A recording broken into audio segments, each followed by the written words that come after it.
అనే పదం మనందరికీ తెలిసిందే. ఆరాధన అంటే ఏమిటి?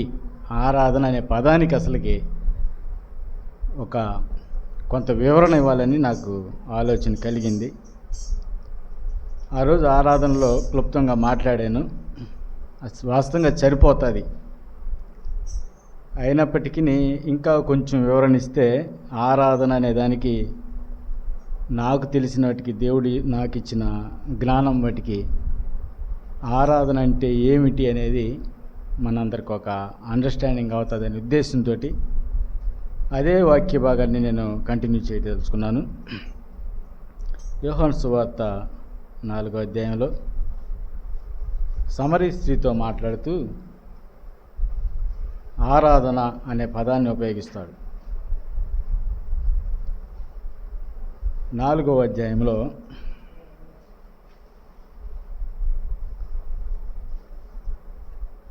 20వ వచనం నుంచి చదువుతున్నాను. 4వ అధ్యాయము, యోహాను సువార్త 4వ అధ్యాయము 20వ వచనం నుంచి చదువుతున్నాను. మా పితరులు ఈ పర్వతమందు ఆరాధించిరి, గాని ఆరాధింపవలసిన స్థలము యెరూషలేములో ఉన్నదని మీరు చెప్పుదురని ఆయనతో అనగా, యేసు ఆమెతో ఇట్లనెను, అమ్మా, ఒక కాలము వచ్చుచున్నది, ఆ కాలమందు ఈ పర్వతం మీదైనను యెరూషలేములోనైనను మీరు తండ్రిని ఆరాధింపరు.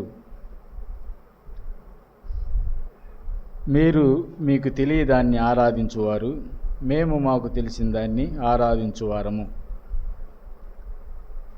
24వ వచనంలో దేవుడు ఆత్మ కనుక ఆయన ఆరాధించువారు ఆత్మతోనూ సత్యముతోనూ ఆరాధింపవలెను. ప్రార్థన చేద్దాం. కృపా కనికరం కలిగిన తండ్రి, కరుణామయుడ, మీ నామమునకు స్తోత్రం. చదవబడిన వాక్య భాగంలో నుంచి ఆరాధన అనే ఒక పదానికి కొంత మొత్తము కాకపోయినా కొంత మట్టికి మేము అవగాహన కలిగి ఉండాలనే ఆలోచనలో ప్రభా ఈ వాక్యాన్ని ప్రభా మీరు మాకు ఇచ్చినందుకే మీకే స్తోత్రం.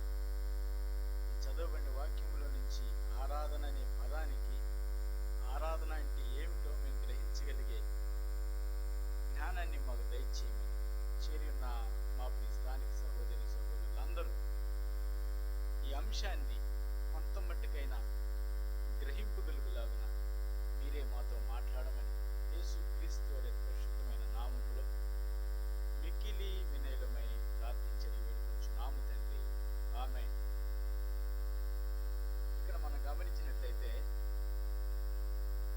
20వ వచనంలో ఆమంటుంది, సమరీ స్త్రీ, మా పితరులు ఈ పర్వతమందు ఆరాధించిరి అని చెప్పేసింది. ఏమని చెప్పేసింది? ఈ పర్వతం మీద ఆరాధించారు అని చెప్పి. మీరేమో యెరూషలేములో ఉన్నదని అంటున్నారు. అంటే యూదులు, ఈయన యూదు కులస్తుడు, ఆమె సమరీ స్త్రీ. ఆమె అందుకంటే యూదులైన మీరు సమరయులైన నన్ను దాహమును కలుగుచున్నావి అని అంటది. పై వచ్చినారు అందరికి తెలిసిందే. ఈ సమరీ స్త్రీ అంటుంది, మా పితరులు ఇక్కడ ఆరాధించారు ఈ పర్వతం మీద, మీరేమో యెరూషలేములో ఉందంటారు అంటుంది. వెంటనే ఆయన చెప్తున్నాడు, అమ్మా, ఆ కాలమందు ఈ పర్వతం మీద అయినను, ఆయన చెప్తున్నాడు, అమ్మా, 20వ వచనం, ఒక కాలము వచ్చున్నది, ఆ కాలమందు ఈ పర్వతం మీదైనను యెరూషలేములోనైనను మీరు తండ్రిని ఆరాధింపరు. నా మాట నమ్ము. మీరు మీకు తెలియని దాన్ని ఆరాధించువారు, మేము మాకు తెలిసిన దాన్ని ఆరాధించువారము. ఇక్కడ వరుసగా ఎమ్మటెమ్మటనే 4 సార్లు ఆరాధించటం అనే పదాలు రిపీట్ అయినాయి.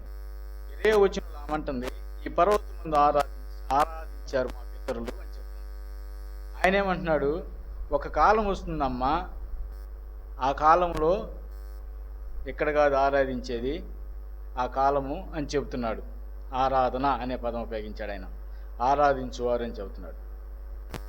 మళ్ళీ ఏమంటున్నాడు, మీరు మీకు తెలియదాన్ని ఆరాధించేవారు, మేము మాకు తెలిసిన దానిని ఆరాధించేవారు. 4 సార్లు వచ్చింది.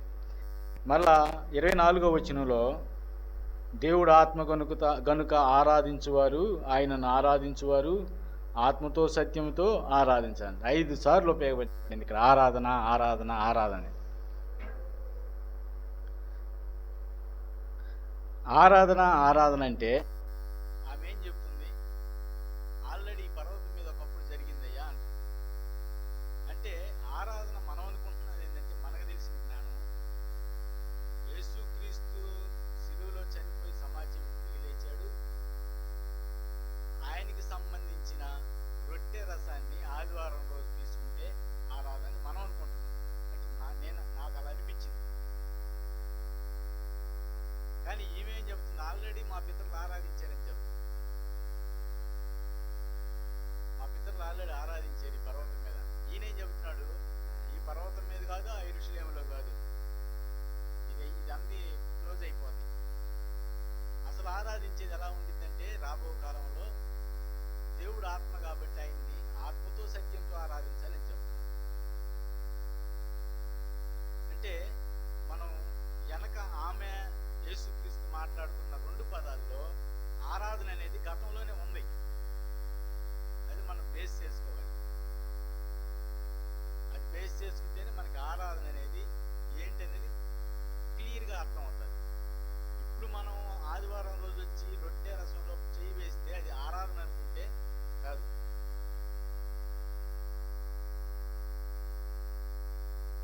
క్లారిటీ అన్నమాట. ఆరాధన అనేది ముందే ఉంది.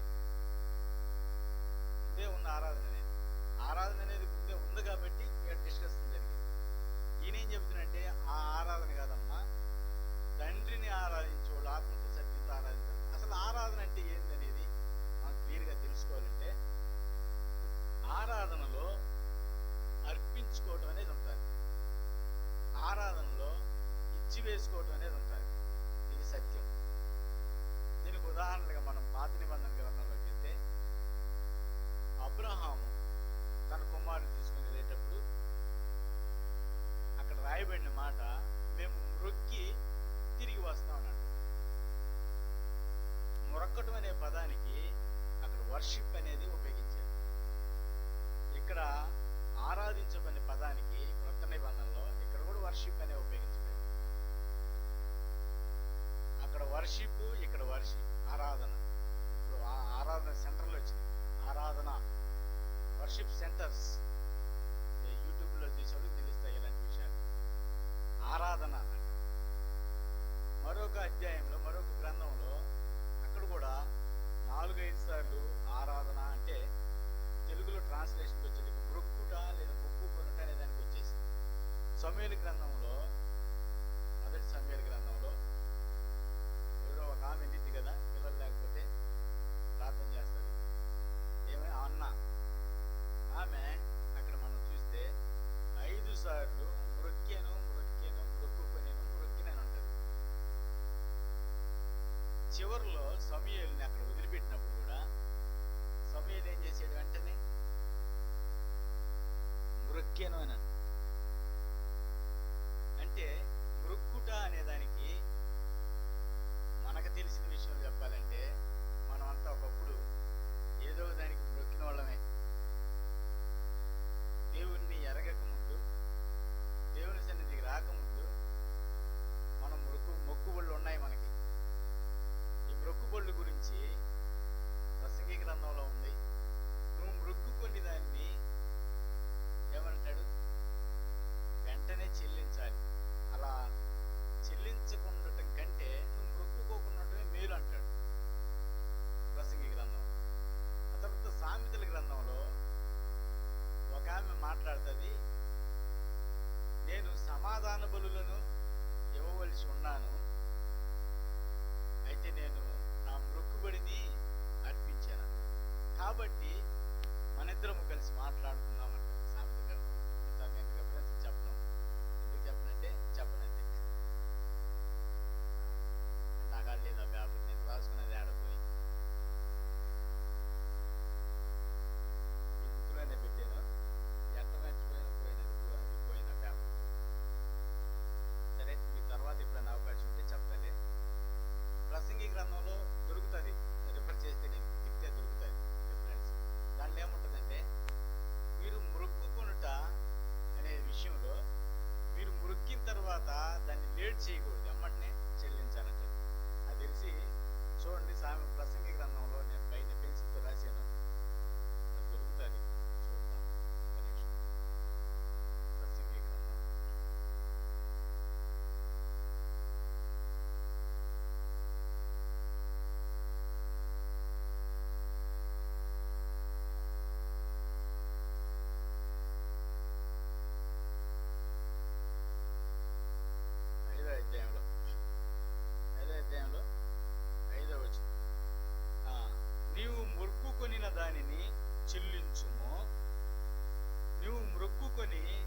అబ్రహాము మ్రొక్కి వస్తానన్నాడంటే ఏం చేస్తున్నాడు? అక్కడికి వెళ్ళి ఇస్సాకుని అప్పగించి వస్తున్నాడు. అంటే ఇస్సాకుని వదిలేసుకుంటున్నాడు. ఇష్టమైన ఇస్సాకుని, తనకి ఒక్కగానొక్క కొడుకు అయినటువంటి ఇస్సాకుని, 90 సంవత్సరాల్లో పుట్టిన ఇస్సాకుని ఏం చేస్తున్నాడు? దేవుణ్ణి ఆరాధించేవాడు కాబట్టి తనకిష్టమైన దాన్ని వదిలేసుకోవటానికి వెళ్తున్నాడు. అది ఆరాధన. ఆరాధనలో మనకిష్టమైన దాన్ని, మనకిష్టమైన వ్యక్తి కోసము మనం వదిలేసుకోవటం. దేవుడు అంటే ఆయనకి ఇష్టం కాబట్టి, దేవుణ్ణి ఆరాధించేవాడు కాబట్టి ఏం చేస్తున్నాడు ఈయన? దేవుడు అంటే అబ్రహాంకి ఇష్టం. ఎంత ఇష్టం అంటే తన కొడుకు కంటే ఇష్టం. అది అక్కడ మనం గమనించాలి. అందుకని ఏం చేశాడు? నువ్వే నాకు ముఖ్యం, నీ తర్వాతే నా కొడుకని అతని కొడుకును కూడా అర్పించడానికి వెళ్ళాడు. అక్కడ మనం అక్కడికి వెళ్ళి 21వ అధ్యాయం 22వ అధ్యాయంలో అనుకుంటా, మేము మ్రొక్కి వస్తాము, మీరు ఇక్కడే ఉండండి అన్నాడు. ఆరాధన అంటే మ్రొక్కటం అంటే మనకిష్టమైన దాన్ని, మనకిష్టమైన వ్యక్తి కోసం, మనకిష్టమైన వ్యక్తికి ఇష్టం వచ్చినట్లుగా ఉపయోగించటం. అదే అర్థమవుతుంది మనకి, అంతే కదా? అబ్రహాం విషయంలో జరిగింది, ఆ తర్వాత హన్నా విషయంలో కూడా జరిగింది. ఆమె దేవుణ్ణి వాళ్ళు ఎక్కడ ప్రతి సంవత్సరం ఏటేటా సమూయేలు మొదటి గ్రంథంలో ఉంటుంది, ఏటేటా వాళ్ళు యెరూషలేములోకి వెళ్ళి షిలోహు అని ఉంది, అక్కడ షిలోహేనా, అక్కడికి వెళ్ళి మేము ఆరాధిస్తానికి వెళ్తారు. ఏటేటా వెళ్ళినప్పుడు ఈమెకి పిల్లలు లేకపోయేకి ఈమె మురుక్కున్నది ఏమని? నాకు వచ్చిన బిడ్డ, అదే నాకు బిడ్డని ఇస్తే ఈ బిడ్డని నేను నీకే ఇచ్చేస్తా, వాడి తల మీదకి క్షౌరం రాకుండా వాడిని నీకు అప్పగిస్తా. మురుక్కుట, ఈయన మనకు తెలిసిందే మురుక్కటం అంటే. మనం మొక్కుకొని వస్తాం సహజంగా మనకు తెలిసినప్పుడు. ఇప్పుడు కాదులేండి, ఒకప్పుడు ఏమని మొక్కుంటాం? నేను బాగా పాస్ అయితే నీకు 100 కొబ్బరికాయలు కొడతా, లేకపోతే నాకు మగబిడ్డ పుడితే నీకు 2 పొట్టేళ్ళు బలి ఇస్తా, లేకపోతే మాకేమన్నా మంచి జరిగితే నీ దగ్గరకు వచ్చి కోడిని బలి ఇస్తా. అంతే. వాస్తవాలు ఇవన్నీ తెలిసినవి చెబుతున్నాం ఏంది అనుకోకండి. ఊళ్ళో మనంటే మన కాదులే, నేను పాలకెళ్ళే కొమ్మినేని ప్రభాకర్ రావు బోరాయి అంటాం కదా, 2 పొట్టేళ్ళు కోసారంట మొన్న. ఏందమ్మా మొన్న మీ ఇంటికాడ ఏందో జరిగిందంటే, మా అబ్బాయికి మగబిడ్డ కానీ పుడితే బలిస్తామని ఒప్పుకున్నామయ్యా, అదేనో అని చెప్పింది. అంటే నేను సింపుల్గానే అడిగేసి వచ్చా, అంటే ఏందో అని కొంచెం తెలుసుకుందాం అన్నట్టుగా చెప్పింది. మంచిదే, వాళ్ళు మురుక్కది అనమాట. వాళ్ళు మురుక్కేంది, వాళ్ళకి ఇష్టమైన ఏవో ఉంటాయి, ఆయనకి ఇష్టమైంది అంటే వాళ్ళు దేవుడికి ఇష్టమైంది వీళ్ళ దగ్గర ఉన్నది, వీళ్ళు ఒప్పేసుకున్నారు, మురుక్కు ఇచ్చేసారనమాట. అర్థమవుతుందా? మనము దేవుణ్ణి ఆరాధించేవారం కాబట్టే ఏం చేస్తున్నాం? మనం ఆయనకి ఇష్టమైంది చేస్తున్నాం. ఏం చేస్తున్నాం? ఏం చెప్పాడు ఆయన? నా రక్తానికి, నా శరీరానికి సాదృశ్యంగా ఉన్నటువంటి దానిని మీరు పాటించండి అన్నాడు. ఎప్పుడు పాటించాలి? ఆయన్ని మనం ఆల్రెడీ ఆరాధించేవాళ్ళం కాబట్టి పాటించాలి. అది నాకు తెలిసింది. అది పాటిస్తేనే ఆరాధించినట్టు కాదు. బాగా కరెక్ట్గా అర్థం చేసుకోండి. మనం ఆరాధించేవాళ్ళం కాబట్టే ఆయన పాత్రలో మనం ఉన్నాం. ఎందుకు? ఆయన చెప్పాడు. ఇంకా క్లారిటీ కావాలంటే మీకు, ఆయన్ని మనం ఆరాధించేవాళ్ళం కాబట్టి పాత్రలో పాలు పంపులు పొందుతున్నాం. అయితే ఒక్కోసారి మనం ఏం చేస్తాం? పాత్రలో పాలు పంపులు పొందాం. పాత్ర దగ్గర తీసుకెళ్తే ఇట్లా అంటాం. ఎందుకని? ఆయన మనం ఆరాధించేవాళ్ళం కాబట్టి పాత్రలో చేయి వేస్తాము.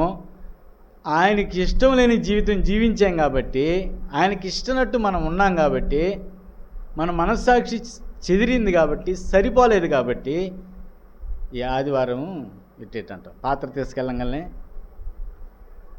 అర్థమైందా? క్లారిటీ. ఆల్రెడీ మనం ఆయన్ని ఆరాధించేవాళ్ళం కాబట్టి పాత్రలో పాలు పంపులు పొందుతున్నాం. ఆయన ఆరాధించేవాళ్ళం కాబట్టి పాత్రలో పాలు పంపే మనము ఏదో ఒక రోజు ఏదో ఒక మాట జారటం వల్లనో ఏదో ఒకటి దేవునికి ఇష్టమైన పని చేయటం ద్వారానో నెక్స్ట్ ఆదివారం మనం ఏం చేస్తున్నాం, మనస్సాక్షి సరిలేని నిమిత్తం పాల్గొంటలా. వచ్చిందా క్లారిటీ? అంటే సారాంశం ఏంటంటే ఆరాధన అంటే రొట్టె రసంలో పాలు పంపులు పొందటం మాత్రమే అనుకోకూడదు. అది నేను చెప్పదలుచుకుంది. మనం ఆల్రెడీ ఆరాధించే వాళ్ళమే. మీరు హిస్టరీలోకి వెళ్తే హిందూ నాగరికత, సింధు నాగరికత ఏ ఉండయి. వాళ్ళకి గుర్రం తెలియదు. వాళ్ళకున్న చరిత్రలో మన పిల్లలందరికీ కూడా తెలుసు. వాళ్ళు ఆరాధించే జంతువుల పేర్లు లేదా దేవతల పేర్లు ఉంటాయి. అక్కడ మనం చదువుతుంటే వాళ్ళు అమ్మ తల్లిని ఆరాధించేవాళ్ళేనో లేకపోతే ఏదో ఉంది. వాళ్ళు ఎలా ఆరాధిస్తారు అంటే మనకు అర్థం కావటం కోసం చెప్తున్నాను నేను. మనం ఆరాధించడం అంటే ఆదివారం రోజు వచ్చి రొట్టె రసంలో పాలు పంపులు పొందటమే ఆరాధన అనుకోవటం అనేది కొంత అజ్ఞానానికి కిందకు వస్తుంది. మనం ఆరాధించేవాళ్ళం కాబట్టి రొట్టె రసంలో పాలు పంపులు పొందుతున్నాం. అది అసలు విషయం. ఆరాధించేవాళ్ళం కాకపోతే రొట్టె రసంలో మనం పాలు పంపులు పొందాం. దానికి చక్కని ఉదాహరణ ఏంటంటే ఆయనకి ఇష్టమైన జీవితం ఆ వారంలో జీవించలేదు కాబట్టి రొట్టె రసంలో మనం పాలు పంపులు పొందడానికి ఇష్టపడలా. అంతబట్టి క్లారిటీ కదా? క్లారిటీ వచ్చినట్టే, అంతకంటే ఇంకా అవసరం లేదు. అర్థమవుతుందా లేదా? ఆరాధన అంటే మనకిష్టమైన వాటిని మనం ఇష్టపడే దేవుని కోసము అర్పించుకోవటం. అంటే ఆయనకి తగినట్లుగా మనం జీవించటమే అందులో సారాంశం. ఆయనకి ఇష్టం వచ్చినట్లు జీవితం జీవిస్తూ ఉన్నప్పుడే మనం ఆరాధించేవాళ్ళం. అలా ఆరాధించేవాళ్ళం కాబట్టే ఆయన పాత్రలో మనం చేయి వేస్తాం. అందుకనే ఈ కొరింథీయులకు రాసిన పత్రికలో కూడా క్లారిటీగా చెప్పబడింది. గమనించండి. మొదటి కొరింథీయులకు రాసిన పత్రిక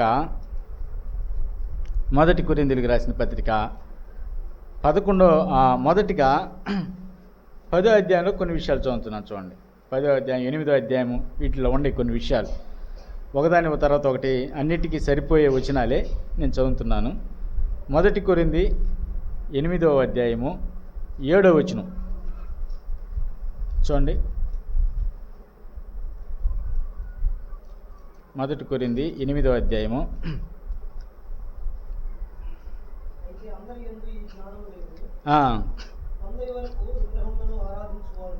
చూడండి.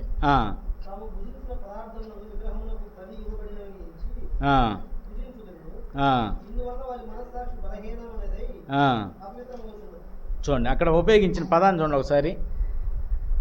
అయితే ఏమంటున్నాడు?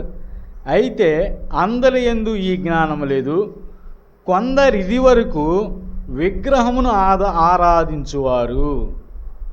ఏమంటున్నాడు? విగ్రహాన్ని ఆరాధిస్తారు. ఎలా ఆరాధిస్తారు? మనకేం తెలుసు అంటే ఆరాధన అంటే ఆదివారం ఆరాధన కూడికంటే ఆరాధన ఆ రోజు మాత్రమే ఆరాధిస్తాము, తదిమ రోజులకి మనం ఆరాధించం. సోమవారం నుంచి శనివారం దాకా ఆరాధనతో మనకు సంబంధం లేదనుకుంటాం. అది కాదు. ఇక్కడ ఆల్రెడీ మనం ఆరాధించేవాళ్ళం కాబట్టే ఆయన శరీరం ఆయన రక్తంలో పాలు పంపులు పొందుతున్నాం.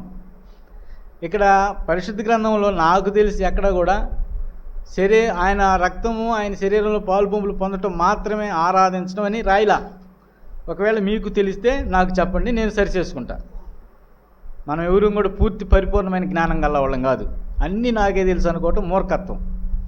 నేను ప్రత్యక్షంగా చెప్పే విషయం ఏంటంటే ఒకవేళ అలా కాదు అని చెప్పగలిగితే ఎవరన్నా పెద్ద దైవజనుల ద్వారా మీరు తెలుసుకొని నాకు కూడా చెప్పగలిగితే నేను కూడా మార్చుకుంటా. ఇక్కడ కొరింథీయులకు రాస్తూ అపోస్తలుడైన పౌలు ప్రభువు నాకు అప్పగింపబడిన దాన్ని మీకు తెలియజేస్తున్నాను అని చెప్పి వివరంగా చెబుతున్నాడు. 11వ అధ్యాయంలో 23వ వచనం నుంచి చెబుతున్నాడు అనమాట. 23వ వచనం 11వ అధ్యాయము 23వ వచనం నుంచి చెబుతున్నాడు. ఏమని చెబుతున్నాడు? నేను మీకు అప్పగించిన దానిని ప్రభువు వలన పొంది తిని. అంటే ప్రభు ఇదిగో ఇట్లా చెయ్యాలయ్యా అని చెప్పాడు, అది మీకు చెబుతున్నా. ఆల్రెడీ అపోస్తలుడైన పౌలు అప్పుడు లేడు. అపోస్తలుడైన పౌలుకి దేవుడే డైరెక్ట్గా చెప్పాడు. ఆయనకు కలిగిన దర్శనాలు బహు విశేషములని గలతీయులకు రాసిన పత్రికలు ఉంటుంది. నేను ఎప్పుడు బలహీనున్నో అప్పుడు బలవంతుడని చెప్పే సందర్భంలో ఆ పై వచనాల్లో చెప్తాడంట. ఏమని? నాకు కలిగిన దర్శనములు లేదా ప్రత్యక్షతలు చాలా బహు విశేషమైనవి కనుక నేను హెచ్చిపోకుండా నిమిత్తము ప్రభువు నాకు ఒక ముళ్ళును పెట్టాడు అని చెప్పే సందర్భంలో మనం గమనించాల్సింది ఏంటంటే, ఆయనకున్న ప్రత్యక్షలు బహు విశేషమైనవి. అంటే అపోస్తలుడైన పౌలుకి యేసుక్రీస్తుతో ఉన్న శిష్యులకి తేడా ఏంటంటే, వాళ్ళు డైరెక్ట్గా లైవ్ చూశారు. అదే లైవ్ని ఈయన డైరెక్ట్గా లైవ్ చూపించాడు అపోస్తలుడైన పౌలుకి. అందుకని అపోస్తలుడైన పౌలు అదే విషయాన్ని అక్కడ లేకపోయినా ఉన్నట్లుగా చెప్తున్నాడు అనమాట. ఏం చెప్తున్నాడంటే చూడండి 23వ వచనం నుంచి, ప్రభు అయిన యేసు తాను అప్పగింపబడిన రాత్రి ఒక రొట్టెని ఎత్తుకొని కృతజ్ఞతాస్తుతులు చెల్లించి దానిని విరిచి, ఇది మీ కొరకైన నా శరీరము, నన్ను జ్ఞాపకం చేసుకొనుటకై దీనిని చేయడని చెప్పాను. ఆ ప్రకారమే భోజనమైన పిమ్మట ఆయన పాత్రను ఎత్తుకొని, ఈ పాత్ర నా రక్తం వలనైన క్రొత్త నిబంధన, మీరు దీనిలో త్రాగునప్పుడల్లా నన్ను జ్ఞాపకము చేసుకున్నట్టుకై దీనిని చేయడని చెప్పాను. మీరు ఈ రొట్టె తిని ఈ పాత్రలోని త్రాగునప్పుడల్లా ప్రభువు వచ్చు వరకు ఆయన మరణమును ప్రచురించుదురు. ఈ రొట్టె తిని ఈ రసం త్రాగటం వల్ల మీరు ఆరాధించినట్లు అని చెప్పాలి. అక్కడ మనం ఆల్రెడీ ఆరాధించేవాళ్ళమే కాబట్టి ఆ రొట్టె రసంలో పాలు పొందుతున్నాం. అంటే ఆయనకి ఇష్టం వచ్చిన జీవితం జీవిస్తున్నాం కాబట్టి ఆ రొట్టె రసంలో పాలు పొందుతున్నాం. ఆయనకి ఇష్టం వచ్చిన జీవితం ఒకవేళ జీవించకపోతే ఆ వారంలో ఏం చేస్తున్నాం? మన మనస్సాక్షి సరిలేదని పాత్ర తీసుకోవట్లా. అర్థమవుతుందా? ఆయనకి ఇష్టం వచ్చిన జీవితం జీవించినప్పుడు మన పాత్ర వద్దని ఎందుకు అనుకుంటున్నాం? ఆయన ఆరాధనలో మనం ఆయనకి ఇవ్వాల్సిన ఆధిక్యత లేదు, ఆయనకి ఇష్టమైన జీవితం జీవించట్లేదు అని మనం ఆగిపోతాం. అంటే ఆరాధన లేదు ఆ వారంలో, ఆయన కరెక్ట్గా ఆరాధించలేదు మనం, అందుకని మనం పాత్రలో చేయవేయలేదు. ఇక్కడేం చెబుతున్నాడు చూడండి, నన్ను జ్ఞాపకం చేసుకోండి, ఇలా చేయటం వల్ల నా మరణాన్ని ప్రచురిస్తున్నారంటున్నాడు. ఆ తర్వాత వచ్చిన వాళ్ళు మనం చూస్తే, ఎవడైతే అయోగ్యంగా పాత్రలో చేయవేస్తున్నాడో వాడేమైపోతాడు? రోగాలు అవుతారు, నిద్రించున్నారంటున్నాడు. అంటే అయోగ్యం అంటే దేవుడు మనకి యోగ్యత ఇచ్చినప్పుడు ఆ రొట్టె ఏమిటో, ఆ రసం ఏమిటో, ఆ రొట్టెకి రసానికి ఉన్నటువంటి సాదృశ్యం ఏమిటో, దేవుడు పడిన శ్రమ, ఆయన రక్తం యొక్క విలువ తెలియకుండా మనం అవగాహన రాహిత్యంగా, విలువ లేని విధానంగా మనం ఈ రొట్టె ఈ రసం కాదు, ఈ రొట్టె ఈ రసం అనేది జస్ట్ ఒక సింబల్ మాత్రమే. దీన్ని మనకి ఇవ్వటానికి ఆధారమైనటువంటిది ఏముంది? ఆయన రక్తం. దాన్ని మనం జ్ఞాపకం చేసుకోవాలి. అలా చేయనప్పుడు మీరు ప్రాబ్లం అయిపోతుంది అని చెబుతున్నాడు. అంటే అయోగ్యంగా వేయకూడదు దాంట్లో. అంటే యోగ్యమైన ప్రవర్తన అంటే ఆయన ఆరాధించే ప్రవర్తన, ఆయనకి ఇష్టమైన జీవితమే ప్రవర్తన. ఆయనకి ఇష్టమైన ప్రవర్తన మనం ప్రవర్తిస్తూ దానిలో పాత్రలో చేయవేయాలని చెబుతున్నాడు. దాని గురించి కూడా క్లుప్తంగా చాలా చక్కగా వివరిస్తున్నాడు. చూడండి 10వ అధ్యాయంలో 15వ వచనం చదువుతున్నాను. ప్రియులారా, ఆరాధనకు దూరంగా పొండి 14వ వచనం నుంచి, బుద్ధిమంతులతో మాట్లాడినట్లు మీతో మాట్లాడుచున్నాను, నేను చెప్పు సంగతి మీరే ఆలోచించుడి అంటున్నాడు అన్నమాట. ఏమంటున్నాడు? మనము దీవించు ఆశీర్వచనపు పాత్రలోనిది త్రాగుట క్రీస్తు రక్తములో పాలు పుచ్చుకొనుచున్నాము. మన యోగ్యత అనేది ఆయన పరిశుద్ధుడు కనుక మనం పరిశుద్ధంగా ఉండాలనే సారాంశంలో ఈ రసం తాగుతున్నాము అనే దాన్ని సింపుల్గా తీసుకోవటం కాదు. ఇదే రక్తం కాదు, అసలు ఇది కాదు, ఆయన రక్తంలో పాలు పంపుతున్నామనే ఒక అవగాహన కలిగిన అవగాహనతోటి మనం ముందుకు వెళ్ళాలి. అదే అక్కడ చెప్తుంది, క్రీస్తు రక్తములో పాలు పుచ్చుకొనుటయే కదా, మనము విరుచు రొట్టె తినుట క్రీస్తు శరీరములో పాలు పుచ్చుకొనుటయే కదా. ఆయన పవిత్రుడు కాబట్టి మనం పవిత్రులుగా ఉండి, అర్థమైంది కదా, ఆయన పవిత్రుడు కాబట్టి ఆయన శరీరం, ఆయన రక్తం నిర్దోషమైనది, నిష్కలంకమైనది. కాబట్టి మనం కూడా నిర్దోషమైన విధానంగా ఆయనకి ఇష్టమైన జీవితం జీవిస్తూ అప్పుడు పాత్రలో చేయవేయాలి. అంటే ఇక్కడ ఆరాధన అనేది మనకిష్టమైన జీవితం కాదు, మనకిష్టమైన వ్యక్తి కోసం మనం జీవించటం, అది ఆరాధన.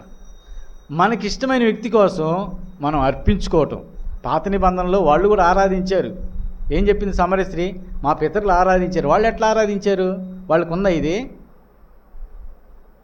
లేదు. వాళ్ళు ఏం చేశారు? గొర్రెల్ని వాటిని తీసుకెళ్ళి బలిగా అర్పించేశారు అన్నమాట. అంటే ఆయనకేమి ఇష్టం? ఆయన ఏం చెప్పాడు పాత నిబంధనలో? నాకు అది ఇంపైన సువాసన అన్నాడు. అవన్నీ మీరు చదివితే తెలుస్తుంది. కానీ కొత్త నిబంధనలోకి వచ్చేలేకి, యెషయా గ్రంథంలోకి వచ్చేలేకి ఏమంటాడు? మీ బలులు నాకు వెక్కసమాయని అంటాడు. ఆ తర్వాత క్రొత్త నిబంధనలోకి వచ్చేలేకి మత్తయి సువార్తలో కానీ యోహాను సువార్తలో ఉంటుంది, నేను రిఫరెన్స్ రాయలేదు. నేను బలి కోరువాడును కాను, నేను కనికరమునే కోరుచున్నాను. ఎందుకు కోరుచుండే కనికరము? బలి అనేది నేను చేసేసాను, మీరు బలి అవ్వాల్సిన అవసరం లేదు. మీరు మీ హృదయాన్ని నాకు ఇస్తే చాలు, నాకు ఇష్టమైన జీవితం జీవిస్తే చాలు. గత కాలంలో, పాత నిబంధన కాలంలో వాళ్ళు అర్పించుకున్నారు, ఇచ్చివేసుకున్నారు. ఇప్పుడు మీరు మీ హృదయాన్ని ఇచ్చేసేయాలి. సారాంశంగా రోమీయులకు రాసిన పత్రికలో మనం గమనిస్తే 12వ అధ్యాయంలో 1 వచనాన్ని మనం గమనించి మనం ముగింపులోకి వెళ్ళిపోదాం. రోమీయులకు రాసిన పత్రిక 12వ అధ్యాయము 1వ వచనంలో ఆరాధన అంటే సేవ చేయటం. మీకు ఇంకా కొన్ని విషయాలు చెప్తాను, గమనించండి. ప్రకృతి ఆరాధకులు ఉంటారు. ఇనే ఉంటారు ఈ పదాలు, ప్రకృతి ఆరాధకులు అంటారు. ప్రకృతి ఆరాధకులు ఏం చేస్తారు? మీకు తెలిసింది చెప్పండి, ఎవరన్నా చదువుకున్న వాళ్ళు. ప్రకృతి ఆరాధకులు అంటే ఏం చేస్తారు? ప్రకృతి ఆరాధకులు అంటే అట్లా దండం పెట్టుకోవటం కాదు. అంటే అది కూడా ఒక పాయింటే. ప్రకృతి ఆరాధకులు అంటే ప్రకృతిలో ఉన్న చెట్లని, చేమల్ని, లేదా పశువుల్ని, పిట్టల్ని, వాటిని, ఆ మొక్కలకి నీళ్లు పోయటం, లేదా ఆ మొక్కల్ని కాపాడటం. అర్థమవుతుందా? ప్రకృతి ఆరాధకులు. నేను టీవీ చూస్తూ ఉంటే, మీరు ఎవరైనా గమనించారో గమనించలేదో కానీ, ఈ ముఖానికి పూసుకునే ఫెయిర్ ఎవర్ అనేది ఒక ఏదో ఉంది. అది ఫెయిర్ ఎవరా? ఫెయిర్ ఇన్ లవ్లీ కాదు, ఏదో ఫెయిర్ ఏదో వస్తుంది, అది కూడా ముఖానికి పూసుకునేది. ఆ యాడ్ మీరు ఇప్పుడన్నా మీరు చూసేటప్పుడు గమనించండి. ఆమె అంటది, అందుకే అతను నన్ను ఆరాధిస్తున్నాడు అంటది. ఎవరన్నా గమనించారా ఆ యాడ్?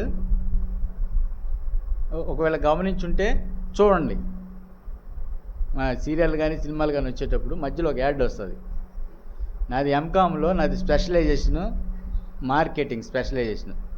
మార్కెటింగ్లో అడ్వర్టైజ్మెంట్ అనే ఒక సబ్జెక్ట్కి ఒక 100 మార్కుల సబ్జెక్ట్ ఉంటుంది.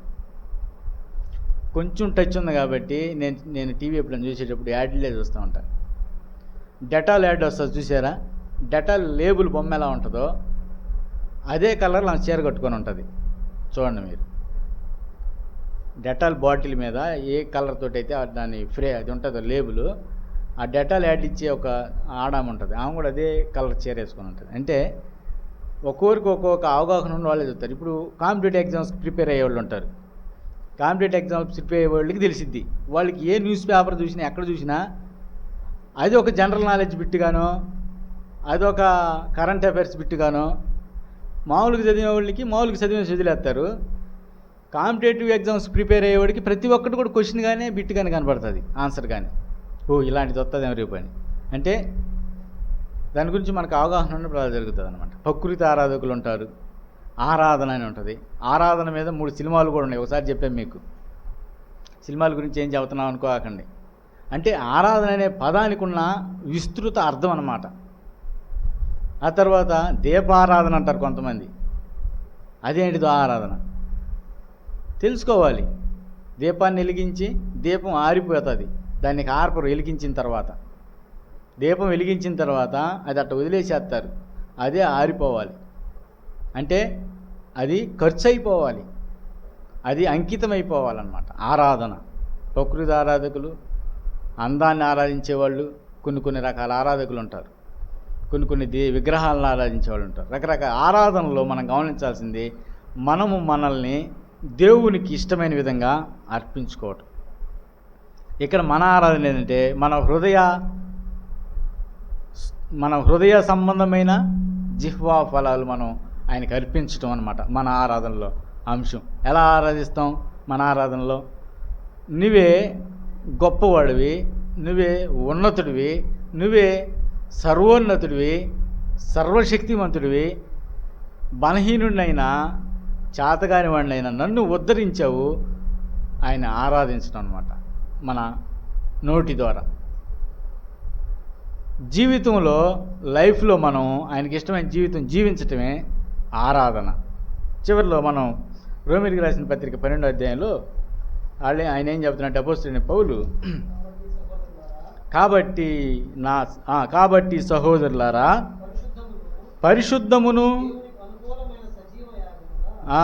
పరిశుద్ధమును దేవునికి అనుకూలమైన సజీవ యాగముగా మీ శరీరములను ఆయనకి సమర్పించుకొనుడని దేవుని వాత్సల్యమును బట్టి మిమ్మును బతిమాలుకొనుచున్నాను. ఇట్టి సేవ మీకు యుక్తమైనది. ఎట్టి సేవ మీ శరీరాలని సజీవ యాగముగా. యాగం అంటే ఏంది? యాగములో వేస్తే అది బయటికి రాదు. యాగం చేసేటప్పుడు నెయ్యి పోస్తారు, ఏదో ద్రవ్యాలు వేస్తారు, మంట మండుతూ ఉంటుంది. అగ్నియాగము, బలియాగాలు ఉంటాయి కదా. బలియాగం చేస్తే గొర్రెనో బర్రెనో బలియాగం ఇస్తే అది మళ్ళీ బతికి రాదు, అది అంతటితో అయిపోతుంది. యాగం అన్నమాట, ఇంకా ఇచ్చేసుకోవటమే. హోమాలు జరుగుతూ ఉంటాయి, హోమాలు అనేవి జరుగుతూ ఉంటాయి. యాగం అక్కడ చదువుతా నెయ్యో ఏదో పోతూ ఉంటారు అందులో, అది మంట మండుతూ ఉంటుంది. అందులోంచి మళ్ళీ తిరిగి ఏమి రాదు. ఇక యాగం అంటే ఖర్చు అయిపోవటం, బలి అయిపోవటం అన్నమాట. ఇక్కడ ఏమంటున్నాడు? సజీవ యాగముగా. అంటే మీరు బ్రతికున్న బ్రతుకే, మీ జీవమే, మీ శరీరాన్ని ఒక యాగముగా ఆయనకి వదిలేసుకోండి, ఆయనకి ఇచ్చివేసుకోండి. ఇట్టి సేవ కరెక్టు, యుక్తమైనది అంటాడు. ఫైనల్గా ఆరాధనలో సారాంశం ఏంటంటే మనల్ని మనమే ఆయనకి అంకితం చేసుకోవటం, మనల్ని మనం ఆయనకి ఇచ్చివేసుకోవటం. మనల్ని మనం ఆయనకి ఇచ్చివేసుకున్న తర్వాత ఆయనకి ఇష్టమైన జీవితం జీవిస్తూ ఆయన ఇచ్చిన ఆజ్ఞ ప్రకారము తాను అప్పగింపబడిన రాత్రి ఇలా చెయ్యండి, ఇలా చేయటం ద్వారా నా మరణాన్ని ప్రచురపరుస్తారు అన్నాడు. అది సారాంశం. ఇది ఆరాధన చేసేవాళ్ళు కాబట్టే పాత్రలో పాలు పంపటానికి మనం ముందు మనల్ని మనం యోగ్యంగా పరీక్షించుకోండి అని ఉంది. అక్కడ ఉంది కదా కొరింథీయులకు రాసిన పత్రికలు. ఎందుకు పరీక్షించుకోమంటున్నాడు? దేవునికి ఇష్టమైన విధానం. ఆ తర్వాత కొత్త నిబంధనలో కొన్ని రిఫరెన్స్లు ఉన్నాయి. నువ్వేదైనా బలి అర్పించినప్పుడు, కృతజ్ఞతలు అర్పించినప్పుడు నువ్వు వెళ్ళి నీ సహోదరునితో నీకు వైరం ఉంటే ముందు నువ్వు అది అక్కడ పెట్టి వెళ్ళి నీ సహోదరునితో సమాధాన పడి వచ్చి అర్పించాలను. అంటే ఆ రిఫరెన్స్లో నేను రాయలేదండి. ఎందుకు అంటున్నాడు? దేవునికి ఇష్టమైన విధానంలో మనం ఉండాలి, అప్పుడు మనం అర్పించాలి, అప్పుడు మనం ఆరాధనలో పాల్గొనాలి, అప్పుడు మనం పాత్రలో చేయాలి. ఇది దేవుడు నాకు ఇచ్చిన కొంత మట్టికి అయినటువంటి ఆరాధన గురించిన అవగాహన. ఈ అవగాహన కలిగి మనము దేవుని సన్నిధిలో ఆరాధన అంటే ఏందో కొంత అవగాహన కలిగి మనం ముందుకు సాగి ఆత్మీయంగా బలపడాలని ప్రేమతో హెచ్చరింపబడుచున్నాం. దేవుడి మాటలు మన కొరకు దీవించునుగాక. ప్రార్థన చేద్దాం. కృపా కనికరం కలిగిన తండ్రి, కరుణామయుడ, మీ నామమునకు స్తోత్రం.